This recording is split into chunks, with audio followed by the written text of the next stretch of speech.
Hey guys, welcome back to another Dragonheir Silent Gods video. Today we are back on Season 2 and we are joined by YST. YST, welcome to the channel. How's it going? It's nice to be here for the first time. Yeah man, it's good to have you. So I know you've been playing Dragonheir a little bit, how are you finding it? Yeah, I've been loving it, man. Like, I got the sponsor right, like when it first global launched back in September. And I was playing, I'd say I'm more of a casual player. I just look at the characters. If they look cool, I kind of rank them up and, just go with the flow.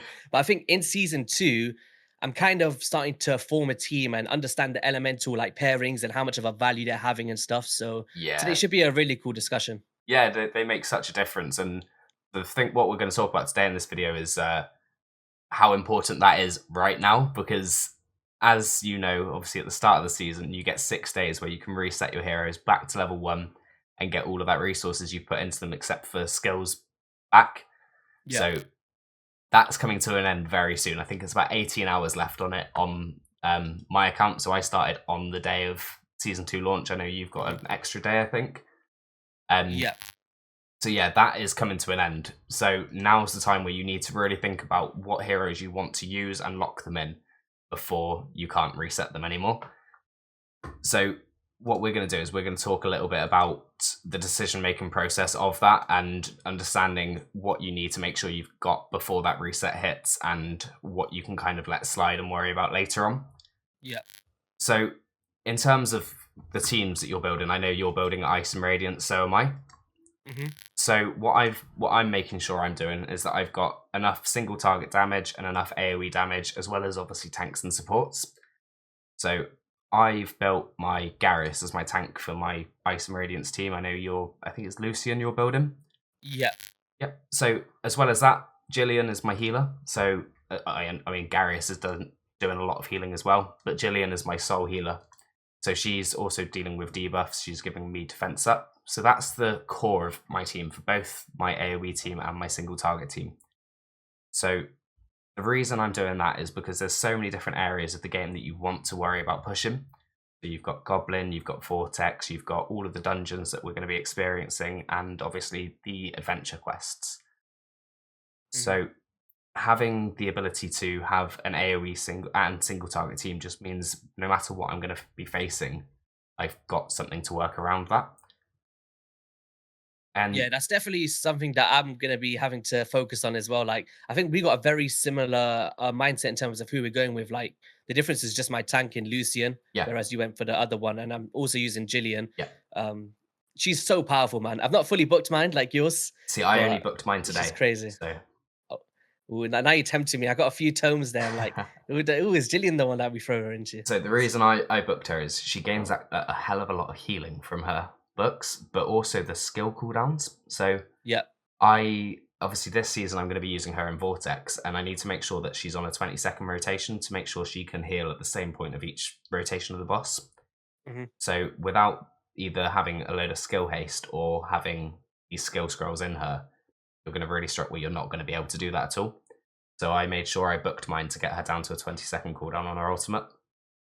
But as I Yeah. say, this was something I did this morning, so it's not something I've had done for a long time. Um, but yeah, obviously the biggest thing, the first and most important team you're going to need to worry about is your Goblin team, because farming XP in this game is the be all and end all. You're going to need to be building champions throughout the whole of the season. So the first thing I did was I made sure that I was able to clear the highest level of Goblin that we can reach at the moment, and that's stage 2-5. So to do that, I've got my 2 AoE damage dealers from the Ice element, and I've also got my Varesh, who's kind of damage slash support, and he's using the Witch's Remains artifact for placing defense down on all the enemies. As well as that, I've also got an extra AoE damage dealer, and I've gone for Sigrid because she brings so much. As much as she's not part of the elemental pairing, she brings debuffs that I don't have elsewhere. So I don't mind not having her reset at the moment, because if I'm fighting something that has a lot of healing, I've got heal prohibition from her. Yeah. So say I'm against something really annoying in the campaign quests where they're in one of those puddles that heals them constantly, I can not worry about the elemental bonus. I can bring her in anyway and just block all that healing. So Yeah, it's very interesting the take that you've got, and it is important because after that reset finishes, you kind of have to be locked into these champions that want to be your core team before you move forward. And you've kind of covered all the fundamentals, right? You've got your the specific debuffs that you want, you've got your damage, your single target, your AoEs, Yeah. your heal prohibitions. You're kind of catering to all different content styles, which is like something that all players should be striving for if you've got that versatility, right?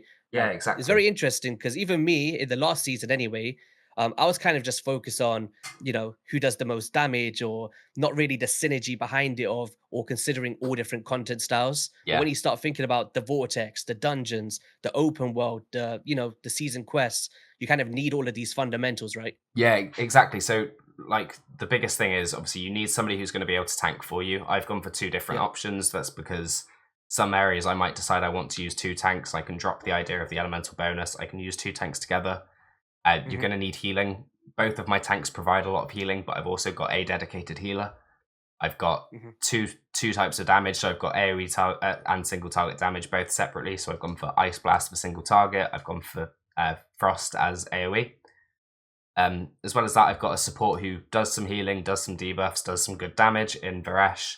I've got a attack penalty from my Vinyara, so I use her in Vortex with her ultimate skill. But she also then covers the Grave of Curse with her ultimate skill, removing any buffs. So that's Yeah. gonna kind of enable me to then move into farming tank gear.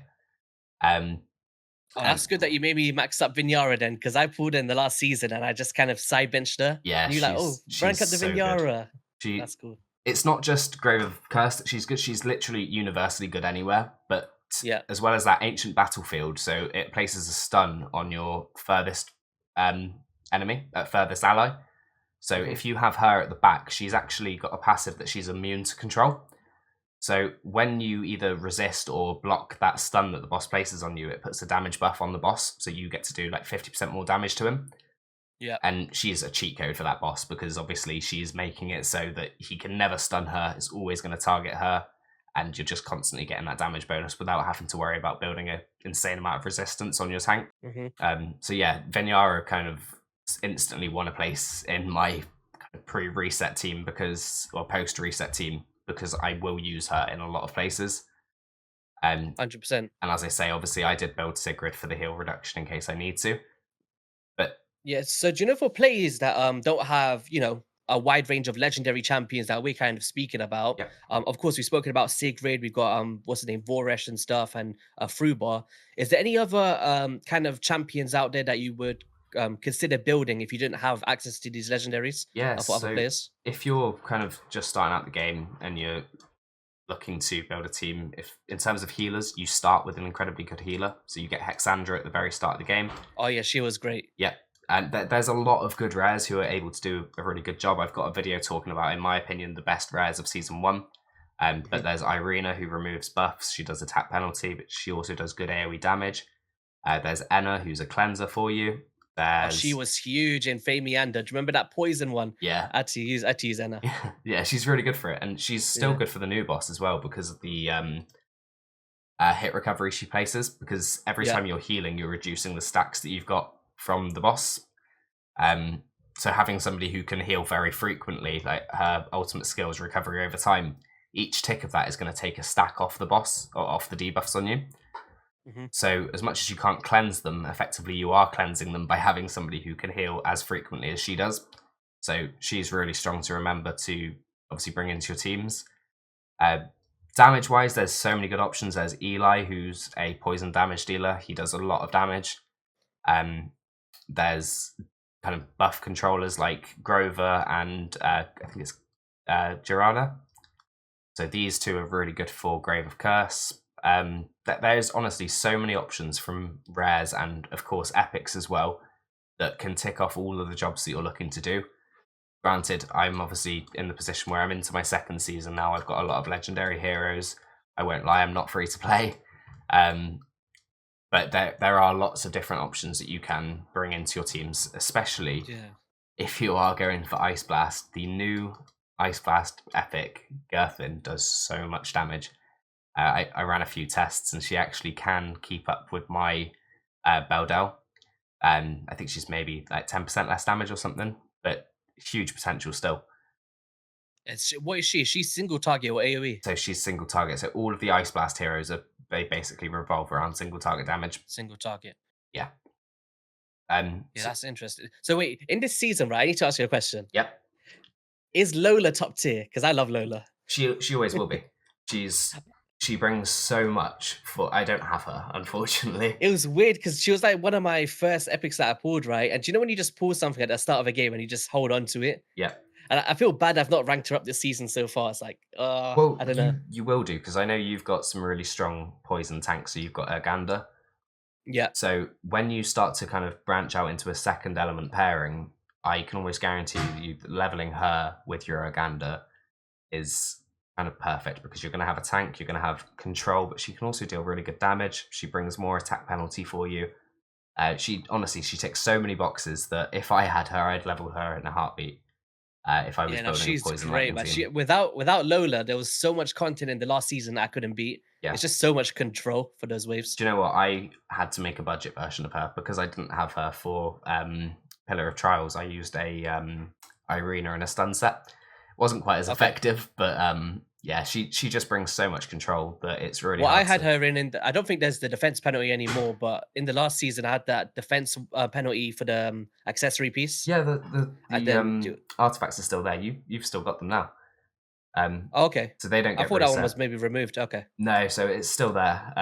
So yeah, the crown of the Oh, yeah, that unclean. was the one. So I kind of put that on her, and Yep, then I was kind of using it as a decreased attack and a decreased defense in a sense. yep, yeah. Yeah, It's it's quite a perfect good for. synergy.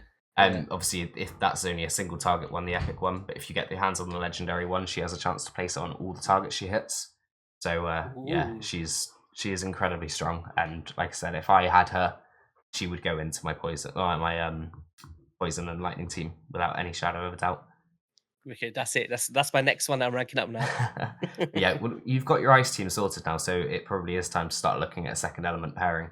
And yeah, she will definitely get a place on that for you. So you'd kind of recommend like over the season's duration, like invest in all of those elemental pairings, right? Like making sure that you've got all the different styles, So or do you think two different is you enough? eventually you're going to need to. So Yeah. in the second month of the season, there's these world bosses that come up. You can hit one of them each week. Well, no, sorry, you can hit them each once each week, and each one of them takes 100% damage from a different element. Hmm. So eventually, you're going to need 6 teams that are able to clear these bosses with as much damage as you can. Um, and then even more so when you go into the third month of the season, because those weekly bosses then become daily bosses, and you can fight more Oh. of them. So you could build like 5 ice teams if you wanted to. Um, Hmm. but obviously, you're also going to worry about the other teams and the Pillar of Trials. They're locked to certain Yeah, elements. I kind of figured that last season because I ranked up so much random heroes. Yeah, I figured in some of them I didn't have enough and I couldn't beat the floors. yeah, exactly. So yeah, eventually, as you progress through the season, you will have teams from each of the different elements. But at the start, what I'd worry about is making sure that you're able to clear the content, kind of sticking to one element because you're going to be upgrading your psyche core to kind Yeah. of. I mean, you can either spread it out and upgrade a little bit of everything, or you can push it into one direction that's going to enhance you the most. So here I'm upgrading my ice and radiance, their attack, their HP, and they will be my first priority. So the more of them I get to use, the more benefit I'm going to gain on my heroes when using them. Hmm. Um, but yeah, obviously, eventually that will be maxed, and you'll have all of your heroes covered. That's not going to be a problem in the long term, but short term, you want to make sure you're getting as much of a benefit as you can. Yeah, for sure. Perfect. So, I mean, I don't know if there's really much more to cover with this. It's just a case of making sure you're ticking all the boxes that you're needing to use going into the next kind of couple of weeks of the season. Obviously, you will be able to build more going forward. So, as a kind of like too long didn't read or TLDR, what I'd make sure you're focusing on before this reset happens is make sure you've got a team that can clear Goblin. Make sure you've got a Vortex team to get you some damage each day. Obviously, the better you can do, the better rewards you're going to get. Make sure you're able to do at least the Grave of Venom dungeon so that you're going to get some gear as you progress in. And also make sure you've got a team that can handle different things that are going to be thrown at you in the adventure quests. Over time, you'll be able to build more things to help you in different areas, but these are the kind of core fundamentals that are going to help you for the first couple of weeks of the season. So, thank you very much for joining me today, YST. Is there anything you want to say? Oh no, it's been a pleasure. Keep crushing it. I know you're almost at 1,000 subs. Let's go, Yeah, very guys. close. Support the man. Let's get him to 1,000. I'm hyped for it. It's actually really cool to see you doing creation of videos because obviously long time on the website. We've known each other, but you know, Yeah. seeing you taking in a different endeavor in a different direction is pretty cool as well. So Yeah. congrats, man. Thank Let's you. go. I appreciate it. Right, well, thank you very much for watching, guys, and I'll see you in the next video.